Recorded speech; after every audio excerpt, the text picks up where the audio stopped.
신체 구조가 다 다르니까 개인마다 선호하는 체위는 다 다르겠지만요. 통계 얘기를 해드리자면 질문을 했단 말이에요. 어떤 게 제일 만족도가 높아는 단연코 1등이 고요. 여성이 오르가즘을 느끼기에 가장 좋은 체위로 되어 있고요. 신체 구조 때문에 그 구조가 약간 저기 안쪽에 을 자극하기 조금 유리해가지고요. 거기서 만족도를 느끼는 사람들이 있고요.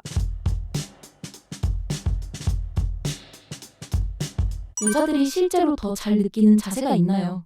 아니면 사람마다 완전히 다른가요? 결론부터 얘기하자면 당연히 신체 구조가 다 다르니까 개인마다 선호하는 체위는 다 다르겠지만요. 일단 또 통계 얘기를 해드리자면 이제 이런 걸로 이제 질문을 했단 말이에요. 그랬을 때 어떤 게 제일 만족도가 높아는 단연코 1등이 여성 상위 체위고요.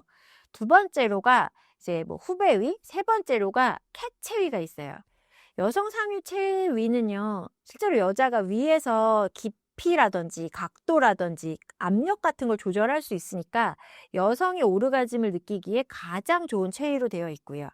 두 번째로는 후배위인데 이 후배위는 실제로는 데이터를 돌려보면 이거에 내가 되게 흥분해요 하는 여자들이 그렇게 많지는 않아요. 그러니까 보통의 남자들은 후배위라면 여자들이 되게 좋아하더라라고 알려져 있는데 후배위는 실은 남성분들이 되게 좋아하는 체위고요. 여성분들은 약간 뭐 삽입이라든지 이런 거보다는 눈빛 교환이라든지 약간 이런 감정적으로 내가 이렇게 막 충분히 보호받고 사랑받고 있어라는 기분이 들 때 그 절정에 달하는 게 크기 때문에 후배위는 파트너의 표정을 볼 수가 없거든요.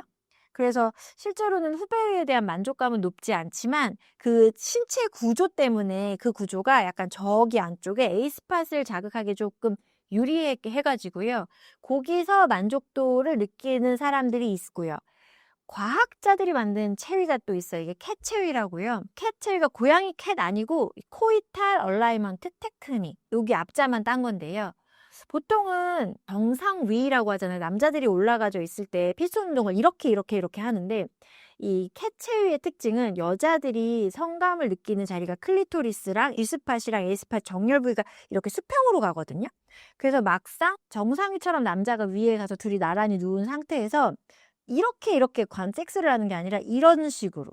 그래서 이렇게 섹스를 하게 되면, 그러니까 수직이 아니라 수평으로 피스톤 운동을 하게 되면 남자의 이 골반 뼈랑 치골 부위로 여자의 클리토리스를 압박을 하게 되고 그렇게 해서 마찰을 통해서 거기를 자극을 하면서 정렬 부위상 이렇게 가면 거기에 G스팟까지 자극이 되니까 또 표정까지 보고 있으니까 만족도가 되게 높은 그래서 캣 체위를 했을 때 오르가즘까지 도달할 확률이 일반적인 체위에 비해 2배 이상 높다라고 해서 저희가 보통은 뭐 불감증 치료를 한다거나 뭐 부부 상담할 때 클리닉에서 이런 체위를 되게 많이 알려드리고 권장하는 체위로 캣 체위가 있습니다.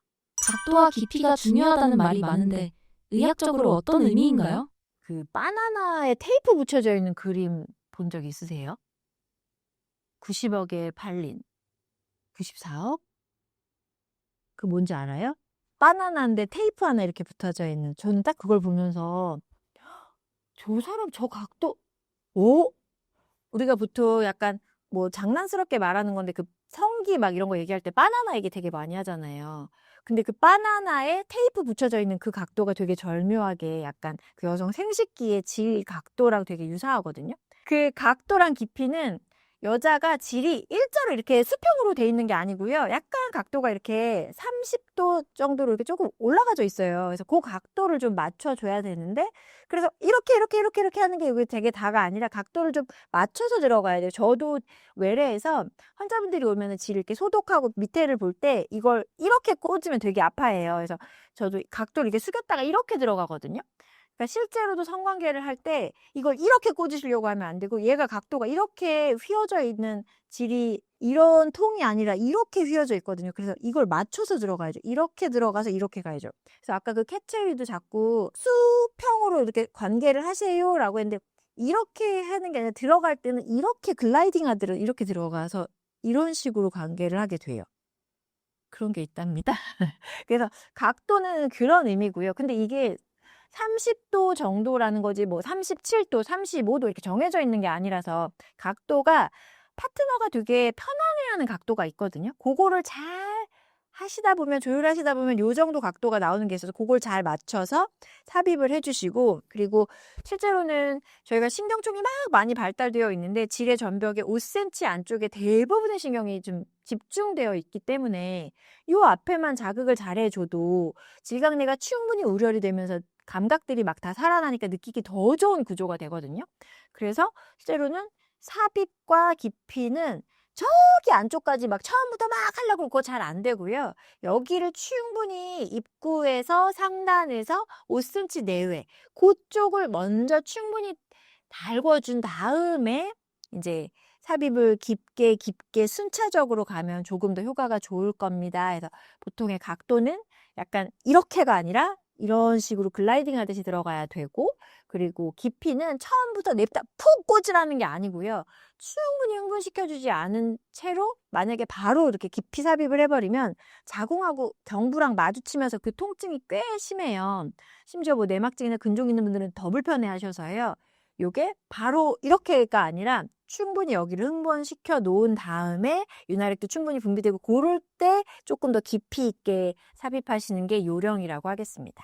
G스팟은 진짜 존재하나요? 있다면 모든 여자가 느끼는 건가요? G스팟은 아직도 학자들 사이에서 있다 없다 의견이 되게 분분한데요.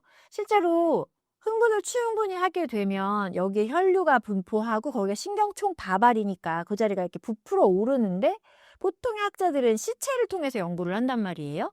그러니까 만져진다, 있다, 없다 말이 되게 많고 이게 스팟 이게 무슨 점 이게 아니고 여기 주변에 아까 말씀드린 클리토리스랑 소변 보는 요 도구랑 그다음에 그 주변에 그 입구를 저희가 신경총 다발이라고 생각하시면 되는데 그 전벽에 있는 모여져 있는 신경총 요 조은 자체를 G 스팟이라고 보면 돼서 이 부분을 자극을 하면 흥분도가 더 높고 강렬하고 하다.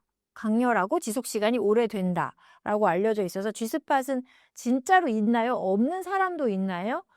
개발이 안 된 사람은 있을 수 있어도 이런 기관 자체는 다 있으니까 신경이 발달이 덜 된 사람은 있을 수 있어도 모든 사람이 있습니다라고 생각하셔도 돼요. 이게 무슨 어디인지를 모르겠어는 가능해도 이게 충분히 흥분이 되고 발달이 돼야지 이게 느껴지는 공간이다 보니까 안 느껴본 사람은 절대 찾기가 어려우실 거고요. 뭘 해도 느꼈던 사람은 실은 충분히 이 공간을 느끼실 수 있고 활용하실 수 있다라고 보시면 되겠습니다. 클리토리스 자극이 중요하다는 말은 왜 나오는 건가요? 클리토리스는 여자의 생식기관 중에 되게 유일하게 성적 쾌감만을 위해서 만들어진 장기라고 보시면 돼요. 그런 장기가 사람은 정말 인체는 정말 교묘하게 잘 만들어져서요. 음경의 상동기관이라고 보시면 되고 얘는 여성의 신체 중에서 유일하게 정말 성감만을 위해서 딱 만들어진 장기라서요. 여기 주변을 통해서 혈류도 굉장히 풍부하고 신경도 굉장히 많이 발달되어 있는 예민한 자리니까 보통은 오르가즘이라는 그 문을 열고 들어가기에 초입이라고 보시면 돼요. 저희는 보통 하수의 오르가즘 스팟이라고 저희가 말씀을 드리는데 이게 베이스 오브 베이스예요. 그래서 이게 왜 중요하냐면 실제로 남자분들이 그 음경 자극하고 이랬을 때 느껴지는 그 자극의 거의 2~3배 정도 이상의 희열을 느낄 수 있는 공간이기도 하면서 하지만 이 자극을 느껴줘야 충분히 몸이 달궈지면서 질내가 충혈이 되면서 우렬되면서 조직이 부풀어 오르고 그러면 그 다음으로 G스팟 그럼 더 강렬한 쾌감 그리고 저 안쪽에 A스팟까지 가는 그런 순차적인 입구를 담당하신다고 보면 되고요. 쾌감도 쾌감이지만 실제로 순차적으로 가져야 우리의 봉인 해제 같은 거라고 보시면 돼요. 그래서 여기는 웬만하면 뭐 대부분 느낄 수 있는 공간이니까 여기부터 자극을 해줘야 그 다음으로 넘어가실 수 있는 거라서 저희는 보통 여기를 되게 중요하게 생각해요. 문을 열어야 그 다음에 공간을 확인할 수 있잖아요. 근데 그 문을 열기에 문 손잡이에 해당하는 곳이라고 보면 돼요. 요걸 잡고 열어보셔야 그 다음으로 넘어가실 수 있습니다 하는 공간이라 저희에게는 되게 의미 있게 설명드리고 있습니다. 삽입만으로 오르가즘을 느끼는 여자는 실제로 많은 편인가요? 삽입만으로 오르가즘을 느끼시는 분들은 30%가 안 된다고 되어 있어요. 대부분은 오르가즘을 느끼는 분들은 80% 이상이 클리토리스 자극, 그 다음에 또 그 밑에 소음순, 대음순이라는 고기를 통해서도 느끼고, 뭐 유두를 통해서도 느끼고, 생식기의 접촉을 통해서도 성감이 흥분되고 막 이러는 건 가능은 한데 삽입만으로 느끼시는 분들은 전체 성관계 하시는 분들의 30%가 채 안 된다고 보고되고 있어요. 어떤 자세가 여성에게 통증을 유발하기 쉽고 어떤 자세가 비교적 편한가요? 보통은 제일 일반적인 자세인데 정상이라는 자세가 보통 제일 일반적으로 많이 하거든요. 근데 이 자세가 되게 아이러니하게도 남자가 위로 올라가면 중력 때문에 이렇게 피손 운동이 되면 이게 되게 발기랑 이런 강직도랑 이런 게 더 탄탄해지고 혈관 덩어리니까요, 음경은. 더 탄탄해지고 이렇게 강직해지거든요. 그래서 그 피손 운동을 하는 동안 만약에 여자가 다리라도 들어서 남자의 어깨 쪽에 올리죠? 그럼 질이 짧아지니까 더 깊이 삽입이 되거든요. 그럼 요런 자세가 실은 통증을 가장 많이 일으키는 걸로 되어 있어요. 이 통증을 일으키는 건 깊이 삽입해서 자궁 경부에 진짜 맞닿았을 때 그렇고요. 여기에 여성분이 뭐 근종이 있다든지 아니면 뭐 골반 내막증 같은 게 있는 분들은 그 자세가 오히려 더 심부를 자극하니까 극심한 통증을 느끼는 걸로 되어져 있어서요. 되게 아이러니하게도 많이 활용하고 있는 그 정상위가 만약에 여자분이 자세를 조금이라도 뭐 다리를 좀 올린다거나 엉덩이를 좀 뭐 베개를 받쳐서 높인다거나 했을 때 남자가 조금 더 깊이 삽입을 하게 되면 자궁 경부를 압박하면서 통증이 더 심해질 수 있다라고 되어져 있고요. 가장 편안한 자세는요. 우리 산모님들도 성관계 하실 수 있거든요. 그러니까 태아가 뱃속에 있으니까 배를 압박하지 않으면서 성관계하는 그 자세가 실은 우리 여자들은 성관계할 때 제일 편안해하는 자세인데 그게 제일 많이 활용하는 게 스푸닝 자세라고 해서 이렇게 뒤에서 백허그 하듯이 해서 뒤에서 이렇게 삽입하고 왔다 갔다 하는 거 있거든요. 그 자세가 실제로는 뭐 어느 정도 남자분이 길이가 좀 돼야지 되겠지만 요게 복부를 직접적으로 압박을 가하지를 않고 하다 보니까 되게 편안한 자세로 알려져 있어요. 쿠퍼액만으로도 임신이 될 수 있나요? 실제 가능성은 어느 정도인가요? 쿠퍼액으로는 임신이 될 수 없으니까 막 한참 즐기시다가 콘돔 끼는 분들 되게 많으시거든요. 저희 콘돔의 실패율이 100명 중에 12명 해야 되는 그 12명이 보통 막 즐기시다가 사정하는 순간에 딱 콘돔 끼고 들어가시는 그분들이에요. 쿠퍼액에 정자가 없다는 아니고요. 실제로 진짜 쿠퍼액, 순수한 쿠퍼액에는 정자가 없어요. 근데 얘가 나오려면 이 정관 여기 통과하는 길에 남아져 있는 정자들이 같이 나와요. 그래서 실제로 정액이 쫙 분출될 때 그 몇십억 마리에 해당하는 만큼은 아니지만 몇만 마리 정도가 있고 그게 임신하기에는 어쨌든 충분한 숫자여서요. 쿠퍼액만으로 임신이 절대 될 수 없다는 사실이 아니고요. 쿠퍼액만으로도 임신은 될 수 있고 가능성이 높지는 않지만 임신이 가능합니다. 지뢰사정은 피임법으로 봐도 되나요? 아니면 위험한 방법인가요? 지뢰사정은 실제로 의학적으로 피임법으로 분류가 되어 있지 않아요. 지뢰사정은 많은 분들이 와 지뢰사정에서 나 이제까지 계속 지뢰사정했는데 임신된 적이 한 번도 없어 이러면서 나 진짜 잘해 막 이러시는데 지뢰사정은 약간 확률 게임이에요. 러시안 룰렛처럼 그분이 지뢰사정을 계속 했는데도 임신이 안 된 건 가임기가 아닌 때 해서 임신이 안 됐을 확률이 더 높아요. 실제로 지뢰사정은 10명 중에 2명이 임신해서 오시고요. 정식 피임법으로 분류되어 있지가 않아요. 그래서 정말로 뭐 확실한 피임 방법을 원한다면 지뢰사정 같은 게 아니라 뭐 콘돔을 사용해 주시고 콘돔도 실은 100명 중에 12명은 임신해 오니까 콘돔을 사용해 주시고 또 뭐 이중 피임법을 저희가 제일 많이 권하는 게 뭐 피임약을 먹는데 콘돔을 쓴다든지 아니면 뭐 자궁 내 피임 장치라든지 뭐 팔에다가 임플란을 심어 놓은 채로 콘돔을 사용하든지 하는 이중 피임법을 제일 많이 권유해 드리고 있습니다. 생리 중 관계하면 임신이 안 된다는 말은 진짜인가요? 이 말은 결론부터 말하자면 사실이 아닙니다. 이 생리 주기가 예외 없이 정말 10여 년 넘게 계속 따박따박 나는 28주기야 하는 분들은 생리 딱 일주일 한다고 해서 생리 중에 임신할 확률이 없습니다. 근데 실제로 따박따박 하는 여자 거의 없고요. 대부분은 뭐 시험 기간에 생리를 못해라든지 아니면 뭐 감기 몸살인데 생리를 좀 늦어지네 아니면 뭐 요즘에 너무 스트레스 받는 일에서 며칠 잠을 못 잤더니 생리가 먼저 터졌네 이런 것들이 있기 때문에 가임기가 언제인지 정확하게 가늠하기가 어렵고요. 게다가 정자의 생존 기간이 보통 5일로 알려져 있거든요. 근데 만약에 원래 생리 주기보다 조금 빨리 돌아가서 배란이 먼저 일어나게 되면 이 생리 직후나 생리 중에 남아져 있던 정자가 살아남아서 여기 가임기 때 임신을 시킬 수 있고 간혹 7일 사는 정자들도 있어요. 그러면 또 임신할 수 있고, 그래서 실제로 생리 중에 관계하는 게 절대 임신이 안 되는 아니고요.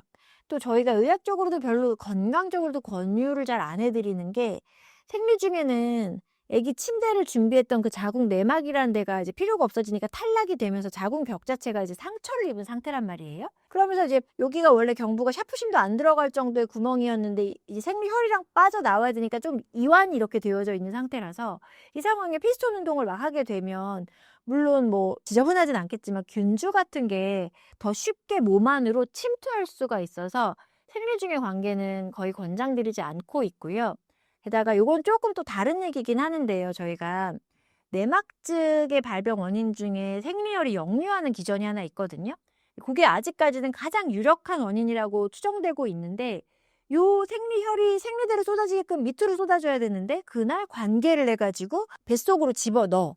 그럼 이 내막이라는 자리가 생리대에 버려지면 다행인데 내막은 실은 아기가 들어왔을 때 착 감싸는 자리라서 어디 가도 이식을 되게 잘하거든요. 그럼 밖으로 쳐가지고 뱃속으로 집어넣으면 뱃속에 장 있고 나팔관 난소끼리 붙고 장하고 난소하고 붙고 막 유착이 되면 나중에 임신 때 엄청 고생하실 수 있어서 내막증이나 이런 거의 위험성을 높일 수 있는 것 때문에도 생리 중의 성관계는 권장하고 있진 않습니다. 어쩔 수 없이 꼭 해야 되는 상황이면 콘돔을 써주십사 하고 말씀드리고 있습니다.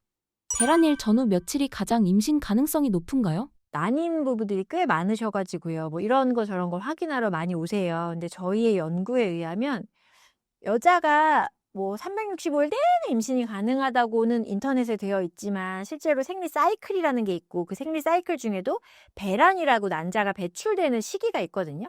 배란이 되고 난자는 하루 만에 죽어요. 배란이 되고 이 배란이 되기 전에 5일 전에 들어와 있던 정자는 보통 정자 생존율이 5일이니까 5일 전에 들어와 있던 정자는 배란이 됐을 때 얘를 임신시킬 수 있어요. 그래서 보통 요 앞에 5일 그리고 난자가 태어나고 나서 하루 만에 죽는 하루에서 보통 가임기 저희가 6일 정도를 잡아드리는데 실제로는 생리 주기가 따박따박은 또 아니니까 요게 플러스 마이너스 이틀, 3일 정도 차이가 난단 말이에요. 그래서 날짜를 저희가 보통 잡아드리면 배란일에 관계를 하세요가 있고 그다음에 이 배란일에 앞에서 2, 3일 전에 관계를 하시면 이 배란일 자체보다 배란일의 2, 3일 전이 임신 확률은 실은 더 높은 걸로 되어 있어요. 이건 마치 내가 데이트를 해야 되는데 약속 시간이 딱 임박해서 자, 이제 우리 데이트를 가보자 하는 것과 몇 시간 전부터 와서 기다리고 있으면서 이번에 내가 뭐 화장하는 거 다 기다려줬다가 나갔더니 내가 데이트 스케줄을 짜왔고 이제 이렇게 하면 돼. 자, 이러고 가볼까 이렇게 안내하는 거랑 다른 느낌? 마음 자체가 나는 되게 배려받고 있네. 나는 되게 약간 이런 느낌이라고 보시면 돼요. 난자랑 전자가 만나기에 되게 적합한 건 난자가 배출되는 그 당일보다 오히려 확률적으로는 얘가 배출되기 2, 3일 전에 들어와져 있는 정자가 막상 난자가 나왔을 때 임신할 확률이 더 높은 걸로 되어져 있어요. 그래서 저희가 보통 가임기를 잡아드릴 때 이제 임신할 수 있는 날 잡으러 많이 오시거든요. 그럴 때 보통 이제 배란일이랑 그 앞에 이틀 전이랑 해가지고 뭐 하루 또는 격일 정도의 간격으로 관계를 좀 이때 집중 폭격하세요를 많이 말씀드리죠. 관계 후 몇 시간, 며칠 안에 할 수 있는 응급피임 방법은 무엇인가요? 이제 이 방법이 사후피임약 복용이 제일 많이 알려져 있고요. 사후피임약은 다들 알고 있는 대로 빨리 먹으면 빨리 먹을수록 효과가 좋은 게 사후피임약이 되게 고용량의 호르몬으로 사이클릭하게 돌아가는 호르몬을 고용량으로 꽝 때려서 교란시키는 방법이거든요. 그래서 배란이 일어나려고 하는데 이거를 흩뜨러 놓는 걸 되게 잘해요. 그게 10명 중에 8명. 그래서 실제로 사후피임약을 먹고도 10명 중에 2명은 임신해서 오고요. 그래서 사후피임약을 먹었을 때 최대의 부작용은 임신이라고 설명을 꼭 드려요. 실제로도 고용량의 호르몬으로 자극을 했는데 얘가 이것만 해서 배란을 흐트러 놓는 것만 잘하는 게 아니라 고용량의 호르몬이니까 여기 질점막의 변화를 시켜서 정자의 이동성을 제한한다든지 아니면 자궁 내벽에 수정란의 착상도 방해하는 게 있지만 요 능력들은 실은 배란 주기를 틀어놓는 것보다는 좀 떨어져서요.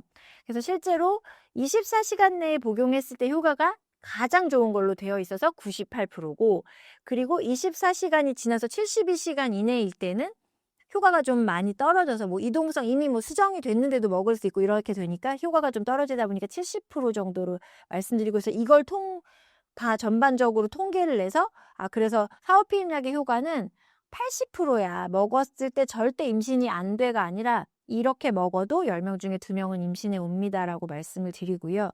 또 하나의 사후피임 방법으로는 잘 알지 못하는 거긴 하는데 구리피임기라고 자궁 내에 피임 장치를 넣는 게 있거든요. 자궁 내에 이물질을 넣어가지고 수정란이 착상이 안 되게 하는 방법을 실제로 급해서 사후피임 방법으로 썼는데 해놓고 나면 얘가 5년 정도 쓸 수 있고요. 보통 한 10년 정도 장착해놓고 하셔서 이게 실은 급한 대로 썼지만 좀 장기적인 피임 방법도 되기 때문에 이 방법도 꽤 쓰고 있습니다. 임신 가능성이 걱정될 때 테스트기는 언제 해야 가장 정확한가요? 이게 임신 가능성이 있어요? 라고 말하면 나 오늘 하고 왔어요. 아니면 2주 전에 했는데 가능성 없어요. 막 이러면서 오시거든요. 근데 임신 테스트기는요. 해야 될 때 했을 때 아닌 게 의미가 있는 거예요. 이게 무슨 소리냐면요. 아니 자기가 성관계 한 날로부터 2주 뒤 임태기라서 음성이니까 자기는 임신이 아니고 이렇게 계산하시면 안 되고요. 이 성관계를 한 날이 정자가 5일 동안 살아남을 거란 말이에요. 이 안에 만약에 배란기가 있으면 그 배란기로부터 계산을 해야 돼요. 2주 뒤로. 왜냐하면 난자가 태어나야 임신이 되고 수정란이 만들어져야 거기서 분비되는 호르몬을 측정하는 거니까.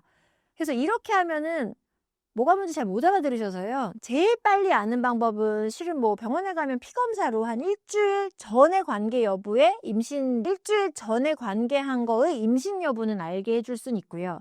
그렇게까지 하기 번거로우시면 그 배란일이라고 추측되는 그 무렵으로부터 한 열흘쯤 뒤에 요즘에는 원포 임택이라고 되게 빨리 나오는 거 있어요. 그거를 아침 첫 소변이 농축류니까 체크해보는 방법이 있고요. 그것도 뭔 소리인지 모르겠다 하면 생리 예정이라는 게 하나 있을 거 아니에요. 그쯤에 생리를 안 하면 임태기를 해보는 게 꽤 정확하죠. 저희가 보통은 권장드리는 거는 생리 예정일에 생리를 안 했다고 임신 테스트기 먼저 하세요가 1번은 아니고요.